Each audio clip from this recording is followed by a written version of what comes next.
জনগণের টাকা, আমাদের দেশের 18 কোটি মানুষের টাকা। এই টাকাগুলো নিয়ে তারা নিজেদের আখের গোছাচ্ছেন এবং বিদেশে পাড়ি জমাচ্ছেন, অর্থ পাচার করছেন। আমরা যদি দেখি যে বিগত 2 মাসের ভিতরে দুদক এখনও কোনো কার্যকরী কোনো পদক্ষেপ নেয়নি, যেটা একেবারেই স্বভাবগ্রস্ত যারা দুর্নীতিগ্রস্তবাজ বা প্রভাবশালী যারা দুর্নীতিগ্রস্ত বা রাঘব বোয়াল, এদের বিরুদ্ধে কোনো যথোপযুক্ত অ্যাকশন আমরা দেখিনি। বিগত 2 মাসে দুর্নীতির কোনো মামলাই হয়নি। এটি অত্যন্ত দুঃখজনক, অত্যন্ত পীড়াদায়ক যে ফ্যাসিস্ট হাসিনার দোসররা এখনও পর্যন্ত বাংলাদেশে যারা দুর্নীতিগ্রস্ত হয়েছে এদের বিরুদ্ধে কোনো মেজারমেন্ট নেওয়া হয়নি। এবং ফ্যাসিস্ট হাসিনার দোসরের বাদ দিয়ে হলেও আমরা যদি দেখি যে যখনই অন্তর্বর্তীকালীন সরকার ক্ষমতায় এসেছে তখনই বাংলাদেশের প্রতিটি সেক্টরে একটি অনিয়ম তৈরি হয়েছে। আপনারা যদি দেখবেন যে ট্রাফিক ব্যবস্থাপনা যদি আমরা দেখি, আপনারা কোথাও যেতে লাগলে আপনারা যদি রওনা দেন সেখানে 1 ঘন্টার পথ আমরা যাচ্ছি 5 ঘন্টায়। এই যে একটি অব্যবস্থাপনা তৈরি হয়েছে সর্বক্ষেত্রে, এই অব্যবস্থাপনার বিরুদ্ধে আমাদের দ্রুত কার্যকরী পদক্ষেপ নিতে হবে। এবং দুর্নীতিগ্রস্ত যত কর্মকর্তা কর্মচারী রয়েছে, বিশেষ করে পুলিশ বাহিনী থেকে শুরু করে আমাদের মন্ত্রণালয়ের আমলারাও পর্যন্ত রয়েছে এই দুর্নীতির সাথে জড়িত, এদেরকে শুধুমাত্র অন্তর্বর্তীকালীন সরকার ট্রান্সফারের মাধ্যমে তাদেরকে সেফ এক্সিট দিচ্ছে।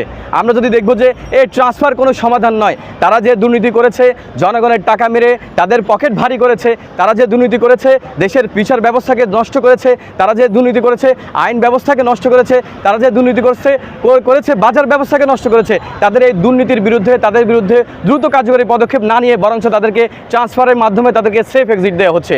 এটি অত্যন্ত পীড়াদায়ক। তাই আমরা অন্তর্বর্তীকালীন সরকারের প্রতি আমরা দাবি জানাবো, অনতিবিলম্বে দুদককে তারা অবশ্যই শক্তিশালী করতে হবে। দুদককে অবশ্যই এমন একটি তদন্ত নিয়ন্ত্রণ সংস্থা তৈরি করতে হবে যারা দুদক যেভাবে কাজ করছে তাদের কাজগুলো মনিটরিং করে। কারণ আমরা দুদককে বিশ্বাস করি না।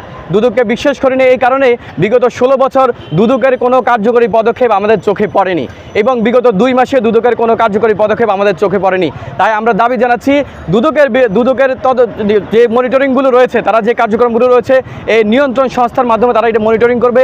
আমরা আবার জানাচ্ছি দুদকের মাধ্যমে আমাদের বাংলাদেশের সকল শ্রেণীর পেশার মানুষকে নিয়ে একটি সামাজিক বিচারপতি কমিশন গঠন করবে। সেই বিচারপতি কমিশনে বাংলার সিটিজেন সোসাইটি থাকবে, তারা হচ্ছে দুদকের কার্যক্রমগুলো আছে সেগুলো মনিটরিং করবে, তারা কিভাবে অ্যাকশন নিচ্ছে, তাদের পরবর্তী স্টেপ কি হচ্ছে সেগুলো করবে। আমরা আরেকটা দাবি জানিয়েছিলাম যে দুদকের মামলাগুলো অনেক বেশি লেন্দি হয়ে যায়, এই মামলাগুলো যাতে লেন্দি না হয় তাহলে অ্যান্টি কারাপশন ট্রাইব্যুনাল গঠনের মাধ্যমে এই দুদকের যে মামলাগুলো আছে অতি দ্রুত সমাধান করার জন্য। ধন্যবাদ। জি,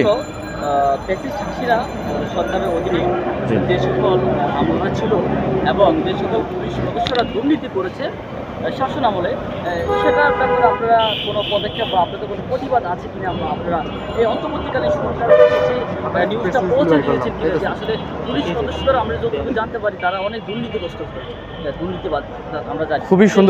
খুবই সুন্দর প্রশ্ন করেছেন।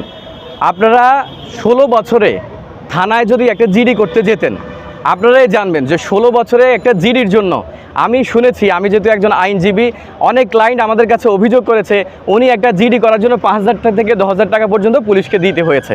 এই টাকাগুলো কারা নিয়েছে? তৎকালীন থানার ওসি এসআই যারা ছিল, তদন্ত ওসি যারা ছিল তারা নিয়েছে এই টাকাগুলো। এখন কথা হচ্ছে অন্তর্বর্তীকালীন সরকার আসার পরে এখানে দেখা গেছে তারা তদবির বাণিজ্যের মাধ্যমে তদবিরের মাধ্যমে তারা কি করেছে, এই যারা দুর্নীতিগ্রস্ত কর্মকর্তা রয়েছে তারা বিভিন্ন জায়গায় ট্রান্সফার হয়ে গেছে, তারা গ্রামে চলে গেছে, শহর থেকে গ্রামে চলে গেছে, তারা যাতে হচ্ছে মিডিয়ার সামনে না আসে। এখন আমরা দাবি জানাবো, ইভেন তো শুধু থানার লোকেরা না, আপনি মন্ত্রণালয়ে অনেক সচিব, যুগ্ম সচিব, সিনিয়র সচিব যারা তৎকালীন ফ্যাসিস্ট হাসিনার আমলে আইন মন্ত্রণালয়, বিগত আপনারা 7 দিন আগের সমকালের একটি রিপোর্ট দেখবেন যে অধস্তন আদালতের বিচারকরা তারা জামিন বাণিজ্য, খালাস বাণিজ্য, দেওয়ানি আদালতের মামলার রায় পক্ষে এনে দেওয়ার কথা বলে তারা তাদের এই বাণিজ্যের মাধ্যমে তারা তাদের সম্পত্তি হাতিয়ে নিয়েছে। আমরা যদি একজন যুগ্ম সচিবের কথা বলি, তিনি লন্ডনের ওয়ালিংটনে তিনি সেখানে হচ্ছে বাংলো করেছেন যা 100 কোটি টাকার উপরে। কথা হচ্ছে এত টাকা তারা কোথায় পেয়েছে? অবশ্যই ফ্যাসিস্ট হাসিনার দোসর এরা।